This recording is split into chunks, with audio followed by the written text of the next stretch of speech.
Good morning, good afternoon, good evening, whatever time you're listening or watching the 10 Golden Rules of Internet Marketing for Law Firms podcast. We got a great guest today. We're going to meet Ivy Slater in about 60 seconds. First, I want to do a commercial for TGR Live, Growth Strategies for Law Firms, our live event. It's coming soon now, March 10th and 11th, 2025. TGR Live 2025, I'm calling it because it rhymes. But we have some amazing speakers. Mike Morse, founder of Morse Law Firm, $200 million personal injury firm, author of Fireproof. He's going to talk about how to fireproof your law firm. He's also going to be on our EOS panel. And Charlie Mann's going to do his $500,000 referral playbook, how to use referrals to boost your legal entity, $500,000. Andy Seavers, #1 law firm software, case status. Justin Lovely, but backed by popular demand from last year's event. This guy is the IT AI wizard. He shows you about 15 different little tricks and tactics to run your law firm on AI. Jason Melton, Raquel Gomez, Ben Glass, Ed Kirk, Craig Crabtree, Jeff Hampton, Ben Leader, just to name a few. And the other super cool thing is it's very interactive. So you're going to meet everyone in the room. We're going to do tons of networking and tons of exercises where we all work together to make each other smarter. And you're going to meet a bunch of referral partners. All you have to do is go to 10goldenrules.com, click right on the homepage to go to TGR Live and learn more about the event. March 10th and 11th at the Opal Grand Resort in beautiful Delray Beach, Florida. So by the way, if you're freezing your you-know-what off up somewhere in north, I grew up in Canada, you want to come down here to beautiful South Florida. And Delray Beach is right in between Boca Raton, where we are, and West Palm Beach. This is an awesome part of the year, and it's the best time of the year. If you want guaranteed beautiful weather, February and March is when all the jet setters come to their Palm Beach homes, and it's just beautiful, and the resort's right on the ocean. Delray Beach is a really cool town with about 100 restaurants right on the street where the hotel's located. So there's our sales pitch. We'd love to have you with us. 10goldenrules.com has all the information. TGR Live is the event. And with that, Ivy, welcome to the 10 Golden Rules of Internet Marketing for Law Firms podcast. Thank you, Jay. And it's a pleasure to be here. I am freezing in New York right now, and I will be in sunny Florida with you in March. And I look forward to meeting some great people who are listening today. I'm excited about it. I love it. I love it. I look forward to meeting in person because we've been on about 8 Zooms, and we're going to do this live, and you're going to get to meet all my best friends and our clients and our team and a bunch of other attorneys. So we look forward to that. And thank you so much. So let's talk about your journey. I mean, Ivy is a really, really strategic person. There's another group that we've both participated in. It's a networking group of folks who work with lawyers. And she actually led our last strategic planning session. So she's an awesome strategic planner. She's also really, really great at succession planning. She works with a bunch of attorneys. But I don't want to steal your story. Tell us a little bit about your journey and how you got into the helping lawyers business. It's a bit of a strange journey. I will own that. Many people say, are you an attorney? Have you been an attorney? And I actually owned a printing company for over 20 years. And I was in the printing industry in New York City. I was raising my kids. And in my mid-40s, I crashed and burned. And I said, truly, waking up one day, it was the month of my 45th birthday, and anybody wants to play math, you could do math, you could figure this out. And I said, I'm not going to die a printer. There's got to be more than life. And there has to be more for me. As a background, I was a dancer I have a degree in dance, I have a degree in communications. I went on an interesting path through different things, and I ended up in the printing industry, and I created a multiple 7-figure company. I was doing really well, but I wasn't fulfilled. On a lark, truly, I opened Slater Success. I went back, I got certified as a professional coach, and I had no idea what I was doing with this. I opened this company in January of 2008. I started a succession plan to be out of my printing company, which I was divested of in January of 2010. So I ran the two businesses hand in hand for a while. And I didn't know what I didn't know, in all honesty. Yeah. Like most of us, we don't know what we don't know. And I let everybody know what I was doing. I was like, okay, how am I going to market this? And this is, again, way before internet marketing. It was a different time or very early stages. And I was like, okay, well, I know sales. I've sold for 20 some odd years. Yeah. I'm just going to tell everybody what I'm doing and see what happens. And one thing led to another, and clients started coming in. And their biggest question to me was, and again, this is always listen to your marketplace. Listen to your marketplace is like one of my keys. Listen and what are they saying? Are we listening, people? And they said, oh, Ivy, can I tap your brain? You've run a business for so many years. I'm leaving this large publishing company to open my own graphic design, my own marketing business, my own this or that and the other thing. I was like, well, what do you want to know? And they're like, how to run a business. I was like, is there a business in this? Yeah. Like, is this a so that It's interesting. started You went from owning and running a large entity to starting a smaller entity, but lots of people worked in corporate and they wanted to start their own entity. a small entity. Yeah, And that's a line of expertise that those of us who've run businesses for 20 years don't realize not everybody has it. we don't know what we don't know. Yeah. And we don't, right? So I listened to the marketplace and clients started, and I did a small group program. And I had an attorney in the group, and she sent me a referral. And this is what started the answer to your question, launching into the legal field. One attorney led to another, and it led to another. And one attorney said, I've been at a big firm for 20 years. I've raised my kids. If I don't start my own firm now, I never will. And I have to do it. Yeah. I was like, okay. And she's like, can you help me? We had several sales conversations. And in one of them, she goes, I graduated summa cum laude and I have a degree. I'm a lawyer and this, that, and the other thing. She goes, so tell me about you. And my face went like blank. This was, thank goodness, Jay, this was way before Zooms. This was all on instant teleconference at the time. And I was like, okay, it's time to like just tell it like it is. And I said, I have a degree in communications, and I mumbled, I have a degree in dance because I was like, okay, so like clearly the sale is not closing. And you know sales as well as I do, Jay. Okay, we're done here. We came to the conversation. I said, listen, we've had a couple of conversations. Whether you make a decision, if it's yes or no, what's important is leading a business is you have to make a decision. That's the key in leading a business. You have to be the decision maker. I'm okay either way. You cannot send me an email. You have to get on the phone and you have to tell me whether you want to work together or you have to tell me you don't. And I'm okay either way. But this is step one into us, no matter what. Yeah. No, that's a great point. And so many people get caught in analysis paralysis, but correct. Decision making is really critical of being at the top. And so we got on that next again phone call.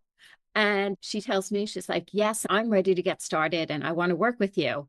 So my question was, coach here, like, okay, like I went to this program, like, okay, ask a really smart question, Ivy. I was like, so what led you to the decision? And she changed, she goes, you had me when you told me you were a dancer. That's fantastic. I was like, okay, let's go another coachy question. So tell me more. You can't really put that in your sales book, but it worked. Right? And I said, tell me more. I said, why? And she said, I remember the kids dancing when we were younger, when I was younger. And it was a woman leader, and she was very accomplished and very good. And she said, those girls showed up sick. They showed up with bloody feet. No matter what, they showed up. If I'm going to work with somebody, that's the integrity that I want with who I'm working with. I was like, yeah, well, I showed up sick and I showed up with bloody feet, and let's get started. So that's how I niche, listened to the market. And I listened, and one thing has led to another. And about 70% of our clients are in the legal field or the surrounding areas of the legal field. So, quick side note, you said you didn't want to die as a printer. My grandfather, God rest his soul, did die as a printer. So I actually grew up, and I guess sometimes my parents were busy or whatever. And I would get babysat at the printing. And it probably wasn't as big as it seems when I was like under 7 years old, but it seemed like it was huge. Like these presses were massive, and the rolls of paper, and I get to run around there and play a little bit.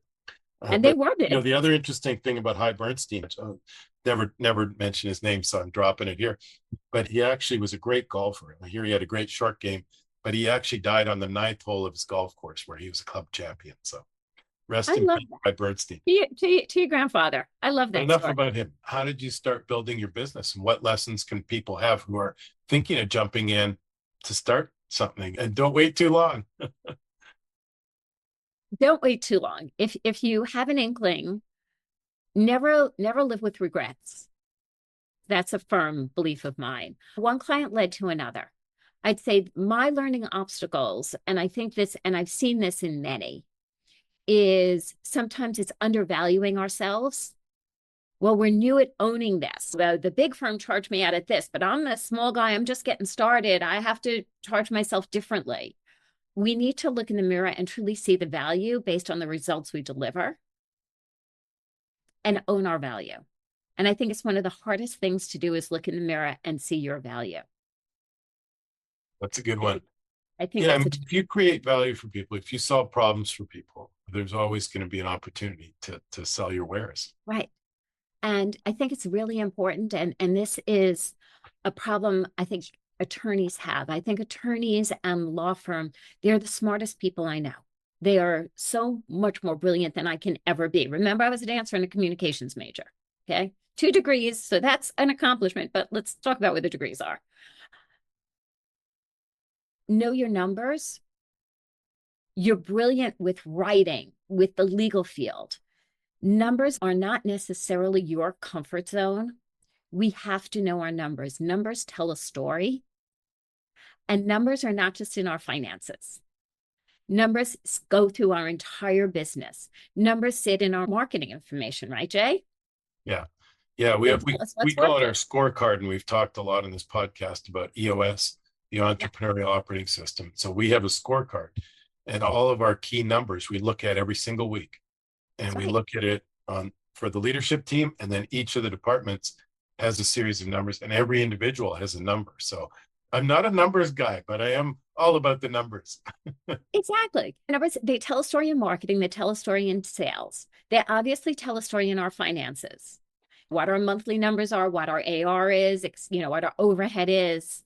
But they also tell a story in our team, how long people stay with us, how quickly they leave, our longevity factors. Yeah. You know, so when we look at the numbers in those 4 areas, we have insight into how to grow, into what's working and where improvement lies. Yeah, how long people stay and the lifetime value of a client, super critical. And I tended to beat myself up if a client ever left. And then we looked at the numbers, and it was actually under 2% churn rate. So it Oh, seems like the end of the world when someone leaves, and they leave for lots of different reasons. Some clients run out of money, there's personnel changes, there's direction changes, all different kinds of reasons. And it seems like the end of the world. But if you look at the macro and you look at the small percentage, it's not so bad. exactly. Yeah. And hence the numbers tell a story. Yeah. Just read the storybook. It's great. Look at it as a So storybook. we're relatively early in the year. Not sure the exact date. You hope folks are first listening to this, but it's definitely planning season. And we did a whole webinar on creating your business and marketing plan for law firms. You can find that on the 10 Golden Rules YouTube channel.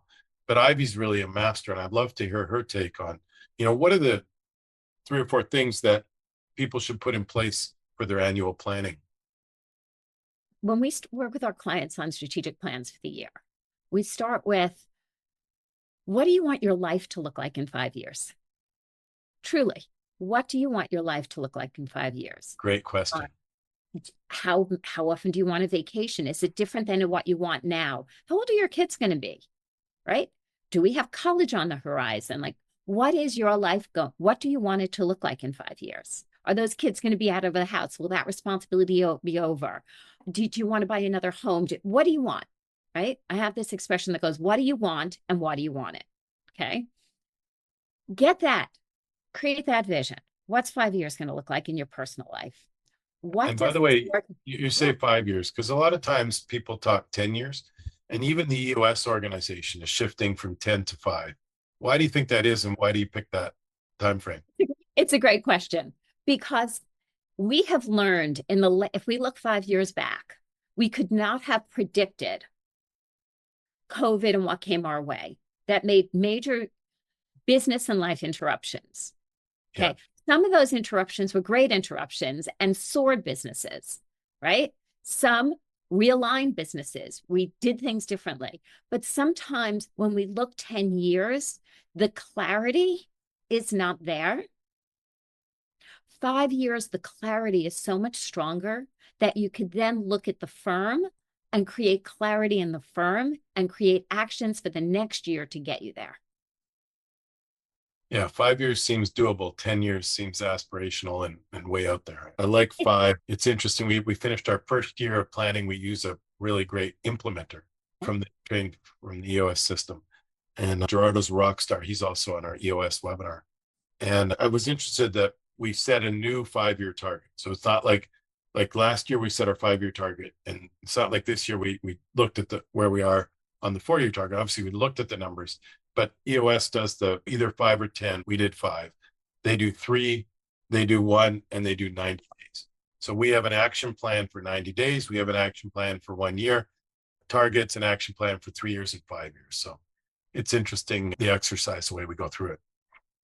It's how I've always worked.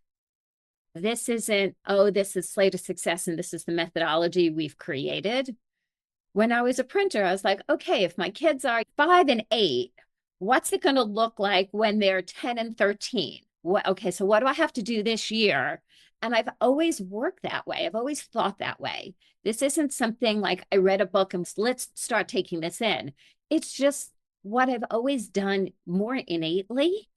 When my former business partner, who's one of my best friends, having dinner with tomorrow night, in my old printing days, we used to sit down. We used to just talk. It's like, okay, where are we going? What do we think? Did you have scheduled time or you just talk? We used to take a walk. We had this thing as we would walk 9th Avenue in New York City. We'd walk great. up 9th. No, and as a matter of fact, Gerardo recommended that. He said that. So again, I'm keep defaulting to EOS, and EOS is the visionary integrator duo. So I'm the visionary, and typically the visionary is the person who's promoting the business, does strategic relationships, does high-end sales deals, doesn't operate in the business so much as works on the business. And then the integrator runs the day-to-day business. The departments report to the integrator. So the recommendation he had was, you guys should get out of the office. He's actually, in his business, he's the integrator, and his partner is the visionary. And they actually spend like 3 or 4 hours at his home in the afternoon, in the backyard, or depending on the weather and whatnot. And so for a couple of our meetings, Amy and I just got out of the office. We had breakfast outside and a 2-3 hour meeting and did it that way. And it definitely, getting out of the office gives you a freshness to the perspective. Yeah. 100%. You want to remove yourself from the desk.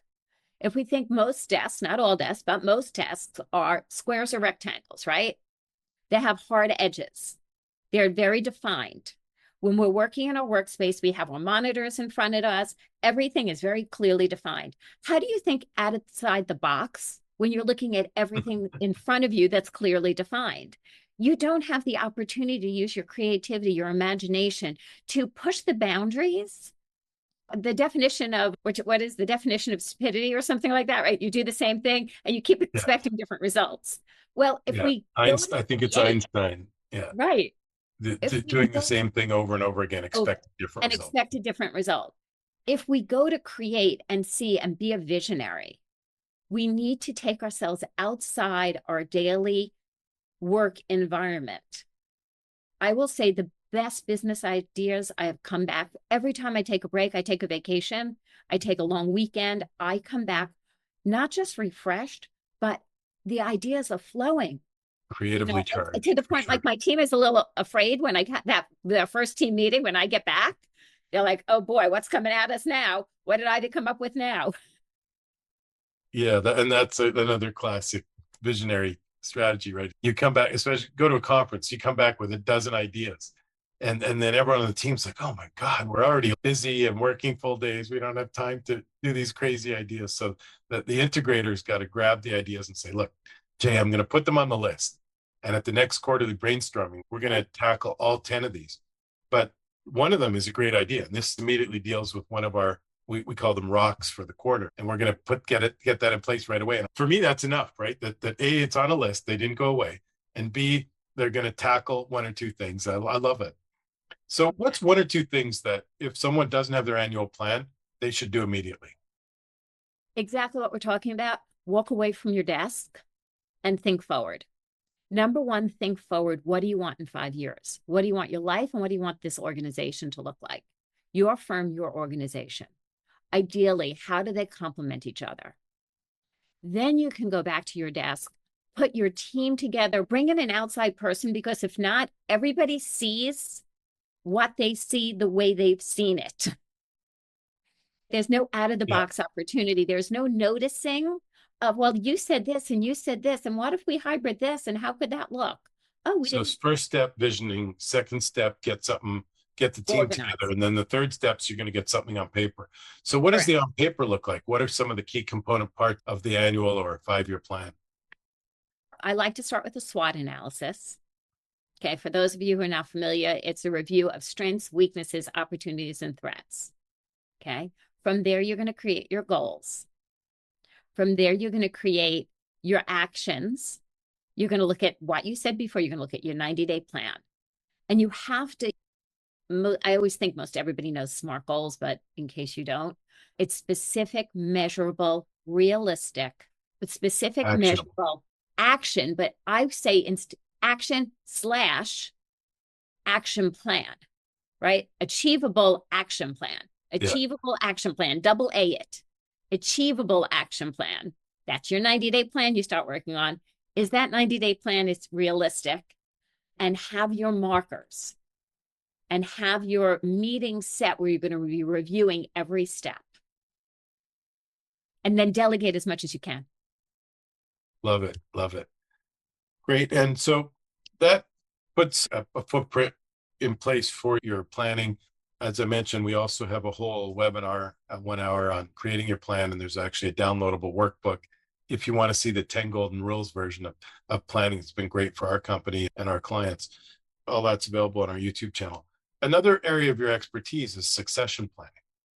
So let's say they got planning nailed down, they've got their visionary integrator duo, they're running EOS, or they have a operations person who's their partner in crime, like you had at the printing company, and they're at a different stage of their business. They've made some hay, they've made some money, they're now looking at the horizon. So let's talk about when, what, why, how succession planning should take place. I truly believe succession planning is an integration in strategic planning. Too many people think succession planning is about retirement. So I don't need to do it yet. I'm not ready to retire. But succession planning is more current than that, right? I succession planned myself out of a business at 45. I have not yet retired. And if anybody's doing math during listening to our podcast here, you could figure out my age. I've not yet retired, nor do I intend to retire because I'm having way too much fun. Yet I did a succession plan at 45. So succession planning and strategic planning really go hand in hand. They interlock. And it's about a couple of things. One, life happens. Life happens. Life happens when we least expect it. Sometimes for the really great, I won the lottery. But what happens to my $10 million company now that I don't need it, right? Or there's a situation in the family that takes my attention off running this firm. It happens for a variety of reasons. It's not always, yes, people get sick unexpectedly. Yes, people die unexpectedly. There's also firms that have bylaws that you have to be retired out of equity at a certain time by certain ages. So we want to look at what's the trajectory, not the year before somebody might be exiting, but several years before, because who are we bringing up that's going to be sitting in that leadership position? And what's going to happen to their role? It's several tiered there. Hence the strategic planning and your succession planning. John Warlow wrote a great book on planning your exit. And he talks about, and every book on succession planning, exit planning talks about structuring the business so it can run without you. It's like the J company. And I do all the sales, all the operations, all the technical stuff, all the hiring and firing, and the company's completely J-centric. It's harder to sell the J company. But if it's the 10 Golden Rules company and the company that they can sell without me, the operations can run without me, finance can run without me, then I have an entity that's more saleable. So for a law firm, typically that's tougher because the lawyers are lawyering. Most of the firms look like Slater and Berkowitz, and Slater's runs the business and Berkowitz is lawyering and spending time in court. So it's a little bit harder to sell that firm because you really get to a stage where it's branded and a larger entity. So what are the considerations for lawyers about succession planning? Everybody's replaceable. True. We think we're not. We truly think we're not. Everybody's replaceable. I think one of my learning lessons in that, and I used to question, well, everybody's replaceable except. And then if you remember back a bunch of years ago, when the founder of Uber got fired by the board. Yeah. It's like, wow, you could be at the founder of a company and get fired. It's like, yeah. Well, and I scratched my head like, yeah, everybody is replaceable. And when you're building up a great organization and you're building a great team to run it and work it, and lawyers who are learning to build books of business and learning to expand their own unique brands within the firm, and the firm's a good firm and they want to be part of it, the firm does have longevity, whether the founder stays or not, because we're not all going to be anywhere forever. And that's where it goes to looking to building a great team. Fantastic. I learned the everybody's replaceable lesson very early in my career. I was working at an ad agency and our client was McDonald's restaurants, the national account. And our vice president was like best friends with the two VPs of marketing at McDonald's. They had a ski chalet and they skied together and they did things together in the summer and they were always together and they went down to all the sports games together and they were best friends. And all of a sudden this guy announces, he's the VP at our agency. He announces he's going to be the VP of marketing at Wendy's, direct competitor. Immediately walked out of the building with, obviously we had all of McDonald's sales and secrets. And I thought we were doomed as an agency. And I thought there was no way we would replace this guy. But I didn't have the appreciation that the director got promoted to VP. He was a very bright young guy, just a whirlwind, and brought so much energy to our account and new ideas. Not that he wasn't there, but like just new energy and leadership. And we did some of the best creative and some of the most award-winning stuff we'd ever done, with the creative teams having a little bit more flexibility. We weren't doing things the same old tried true ways. And we flourished under new leadership. And it was actually a tremendous opportunity for me in my career because my boss had her baby 3 months prematurely. And so the director was super busy. And all of a sudden I was running half of the McDonald's account on my own. And I had a tremendous opportunity early in my career. So you're right. Nobody's irreplaceable. And nobody's irreplaceable. And we've all learned it. I remember early in my sale when I was selling and a client would leave and go to another company and I would panic, absolutely panic. Oh my God, I'm going to lose the client. And the company, before I owned up my own, like, no, you have an opportunity to go get 2 clients, maybe 3. Yeah. No, I love that. If someone who loves you goes to another company, that's right? Your first and best sales call. And it was the mindset shift there. Lack versus abundant. Oh, right. And I will say there's a long-standing client back from my printing days. Here's a story. Back from my printing days, a long-standing client. I'm probably going back, I will say probably 27 years or so. She fired me at the end of this printing job. They were one of our big accounts. We did a lot of business with them. Everything we touched, anything we did with this printing job went south. The paper stretched, the paper that had to go, everything we touched just went bad. It was just the bad egg of printing jobs. We come to the end and we sit down and we compromise on the invoice a little bit. And there's that give and take and disappointment and all that stuff and sales 101 training. And the bottom line, she goes, I think I'm sorry, but you're no longer an approved vendor. And I was like, oh my God. You ask about like my tips or anything. Relationships are what business is about. And it's not relationships today. It's the relationships we build today for forever. And I stayed in touch with her. And then I went on to open Slater Success, and she moved on to another company and another company. And we went and had coffee, and I told her, hey, I'm opening this company, Slater Success, and let me tell you about it. And she's like, oh my goodness, I'm going to introduce you to the CEO, Joy Gordon of Dress for Success, blah, blah, blah, blah, blah. You're going to, and then she's like, oh, I lead the young presidents this. Why don't you come in and speak? Then she moved jobs, and then I got another account. And then she moved jobs, and I got another account. And Fantastic. it's the relation. I always say that's the 7-figure relationship. It's not a 7-figure business. It's a 7-figure relationship. And that's true success. And that's How when do you you just stay in build it touch up. with past contacts? Because everybody says to do it. Do you have like a calendar? Do you have a list? Yes, yes, and yes. We have Slater Success is a very organized fashion. Ivy Slater has a very old fashioned organized fashion. Okay. I'm a jotter downer by nature. I'm a post-it note addict and a jotter downer. I always have a pad on my side right next to me. And I keep a list of notes on my phone. I am old fashioned that way. Yeah. Everything goes in my calendar. Yes, we have systems, we have CRM systems, and everything's supposed to, or let my team handle all of that. Me, I put it in my calendar. If I need to follow up with somebody, it goes in my 6 or 7 a.m. slot in my calendar, and I got it.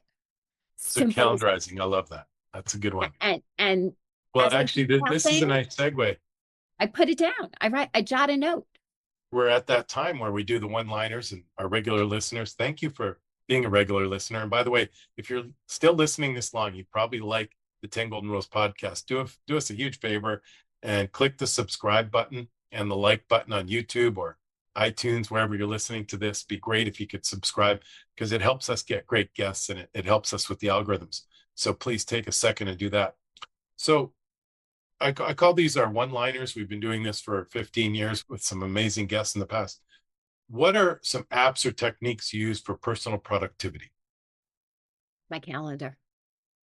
Calendarizing. You hit that one a second ago. Do you have a personal Time wellness? block on your calendar and put Yeah, your note. And if you're going to follow up on people, I love my CRMs, but if it goes in my calendar that day, I know it's on my hit list. yeah, I love that one. Do you have a personal wellness and fitness routine? Absolutely. I am a former Will you dancer. share it with us? I love walking. And when Yeah, walking clears my head, I tell my clients all the time, take a moment, get outside, walk around your house, walk around your building, walk around the block, wherever you are in this world, get out and get some fresh air and take a walk to recenter, refocus. I love Pilates. I love strength training. I'm not an aerobics girl, but I do several mornings a week at about 7 a.m. Do my time. I use a trainer to keep me accountable great. because I too can get lazy in that. Those Ninth Avenue walks that built your business. Yep. Best business books.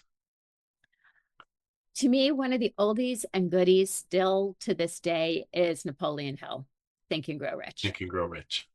It, Yeah, I it is think Think and Grow Rich and E-Myth are the top two ever recommended books on this podcast. What blogs, podcasts, YouTubes, when they hit your feed, you're subscribed to them, you immediately stop everything and switch to that podcast or that YouTube? two podcasts that are my key go-to when I'm driving. These are my Yeah, two Acquired with nice. Ben and Dave. Love it. It's a long commitment. Yeah, I love the business knowledge, the research they do, the story. There's just such insight in business. So that like is my business go-to. The other, don't you could laugh. I'm okay with it. Julia Louise Dreyfus has a podcast that's called Wiser Than Me, yeah, and she interviews women who are older than her. So she is in her young 60s and she interviews women older than her. And to listen to these women who are still doing things, it's the most inspiration. So that's my inspiration. love it. Yeah, Whether it's she's business, probably funny and entertaining. I love it. Yeah. the inspiration fact there is hands down. I've been getting hooked on lately is Joe Rogan. Joe's And I great. thought Yeah. of that because you said the long format, and I listened to Andy Samberg and Joe Rogan, and I'm trying to think like Crazy Kid Rock, these long 2 hour and you don't realize there's a lot going on with some of these people, and they're touching a lot of things. Your NFL team or sports team, do you have one? Yeah. I grew up, I was going to Jet games at 5 years old, and I'm still way, I was a Joe Namath girl. So I'm waiting for the we next both love Joe. the Jets. I am waiting for our next Joe Namath. Yeah. Yeah. I'm a Dolphins fan. Can you figure out why I love the Jets?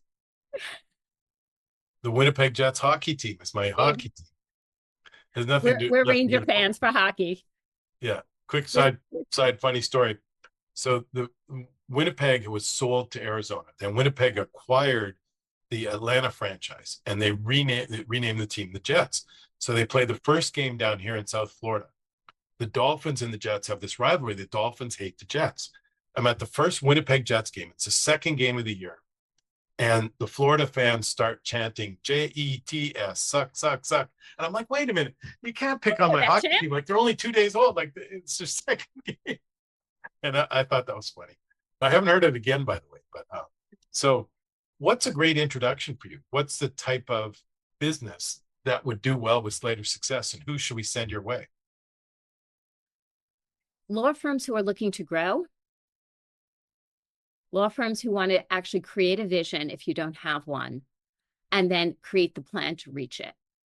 And understand looking at your top tier leaders and know everybody is replaceable and to build that firm without vulnerability. And I guess part B is the succession planning, folks, that you're 50, 55, and you don't have the young partners in the firm. We have this discussion with a lot of folks. Matter of fact, there's a couple great sessions on rainmaking and training and hiring the young rainmakers. So if you don't have the young folks in your firm who are, that's one of the problems I hear all the time, is like the partners bring in all the business and the young lawyers don't know how to bring in business. So you've got to figure that out and or B, figure out plan B to replace yourself because your firm's not going to be saleable. And then last question, where can people get in touch with you? Go to slatersuccess.com. Go to Ivy Slater on LinkedIn. And when you do that, say, hey, I listened to your and Jay's conversation. Wanted to say hello. That's all. It's not that hard. Connect with people. It's important.